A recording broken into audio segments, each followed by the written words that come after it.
وَإِلَٰهُكُمْ إِلَٰهٌ وَاحِدٌ لَا إِلَٰهَ إِلَّا هُوَ الرَّحْمَٰنُ الرَّحِيمُ، اور تمہارا معبود ایک معبود ہے، اس کے سوا کوئی معبود نہیں، بڑی رحمت والا مہربان ہے۔ وَإِلَٰهُكُمْ إِلَٰهٌ وَاحِدٌ، اور تمہارا معبود ایک معبود ہے۔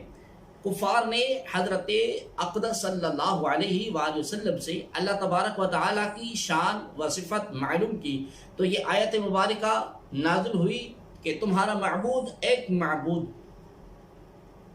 معبود ہے، نہ اس کی اجزاء ہیں، نہ کوئی اس کی مثل ہے۔ معبود و رب ہونے میں کوئی اس کا شریک نہیں ہے، وہ اپنی ذات اور صفات اور افعال میں یکتا ہے۔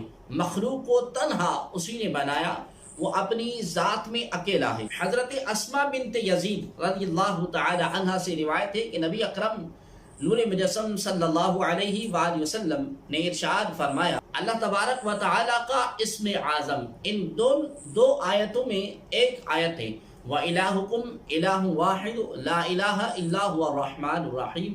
دوسری سورہ آل عمران کی ابتدائی آیت الف لام میم اللہ لا الہ الا هو الحی القیوم۔